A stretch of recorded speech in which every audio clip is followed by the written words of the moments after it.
இயேசு கிறிஸ்துவின் நாமத்தினாலே என்னுடைய அன்பின் வாழ்த்துக்கள். இந்த வீடியோ பார்க்குறவங்க எல்லாரையும் நான் வாழ்த்தி வரவேற்கிறேன். இன்றைக்கான தேவ வார்த்தை என்ன நீங்க கேட்டீங்கன்னாக்கா, ஆதியாகமம் 12ஆம் அதிகாரம் 3வது வசனத்துல பூமியில் உள்ள வம்சங்கள் எல்லாம் உனக்குள் ஆசீர்வதிக்கப்படும் வசனம் இருக்குங்க. பூமின்றது எதை குறிக்குதுன்னு நீங்க கேட்டீங்கன்னாக்கா, உலகத்துல இருக்கிற ஜனங்கள் எல்லாம் பூமியில தாங்க வாழ்ந்துட்டு இருக்கிறாங்க. அந்த பூமியில தான் கர்த்தருடைய பிள்ளைகளாகிய நம்மளும் வாழ்ந்துட்டு இருக்கிறோம் பிரதர். அப்ப பூமியில இருக்கிற ஆசீர்வாதம் எல்லாம் நம்மளுக்கு சொந்தமா நீங்க கேட்டீங்கன்னாக்கா, கண்டிப்பா உங்க வேலையில, உங்க பிசினஸ்ல, நீங்க எங்க இருந்தாலும் சரி, நீங்க கர்த்தருடைய பிள்ளைகள் தாங்க. உங்க மூலியமா அந்த இடத்துல ஆசீர்வாதம் பெருகும் தான் நான் சொல்ல வரேங்க. நீங்க விசுவாசிங்க. என்ன பிரதர், என் மூலியமா கண்டிப்பா ஆசீர்வாதம் வருமா நீங்க கேட்டீங்கன்னாக்கா, கண்டிப்பா கர்த்தருடைய பிள்ளைகள் எங்க இருந்தாலும் கண்டிப்பா ஆசீர்வாதம் உண்டாகுங்க. நீங்க விசுவாசி. நம்ம பூமியில எங்க இருக்கிறோம்? நம்ம பூமியில சில பேர் சர்ச்சில் இருப்பீங்க, இப்ப சில பேர் ஒரு நல்ல வீட்டுல இருப்பீங்க, சில பேர் ஒரு வேலை மேல இருப்பீங்க. அந்த பூமியில நீங்க இருக்கிற இடத்துல நீங்க எங்க இருக்கிறீங்களோ அங்க கர்த்தர் ஆசீர்வாதத்தை கட்டளை இடுவாரா?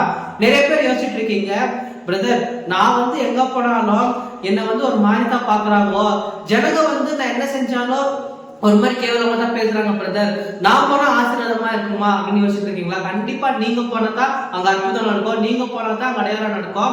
கர்த்தருடைய பிள்ளைகள் எங்க போனாலும் அற்புதமா அடையாளம் நடக்கும். கர்த்தருடைய பிள்ளைகள் எங்கெல்லாம் இருக்கிறீங்களோ அங்கெல்லாம் ஆசீர்வாதமா தான் இருக்குன்னு நான் சொல்ல வரேங்க.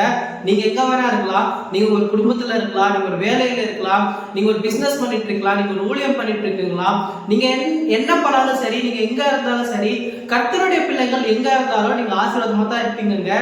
இது கர்த்தருடைய வார்த்தை, என்னுடைய வார்த்தை இல்ல. ஏன்னா நீங்க யோசிச்சுட்டு இருக்கீங்க, பிரதர் எங்க போனாலும் நான் என்ன செஞ்சாலும் பிசாசானவன் தொழிச்சிட்டு வந்துட்டே இருக்கலாம், அவனை எதிர்த்து பார்த்து சொல்லுங்க. கர்த்தருடைய வார்த்தை சொல்லுங்க.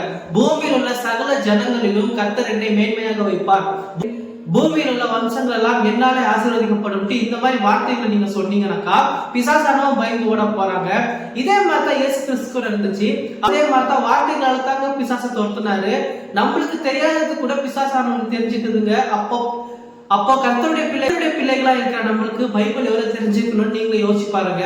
நிறைய பேர் இப்ப பைபிளே படிக்கிறது இல்ல. கேட்டாக்கா என்ன சொல்றாங்கன்னு நீங்க கேட்டீங்கன்னாக்கா, பிரதர் நான் வேலைக்கு போறதுக்கே டைம் சரியா இருக்குது, நான் பிசினஸ் பண்றதுக்கே டைம் சரியா இருக்கு அப்படின்னா சொல்றீங்க. ஆனா கர்த்தருடைய வார்த்தைக்கு நீங்க முக்கியத்துவம் கொடுத்து பாருங்க. உங்களுடைய வாழ்க்கையில இருக்கிற பிரச்சனை எல்லாம் போவோம். கண்டிப்பா உங்களுடைய வாழ்க்கை ஆசீர்வாதமான வாழ்க்கையா மாறுங்க. Thank you so much Raji. God bless you.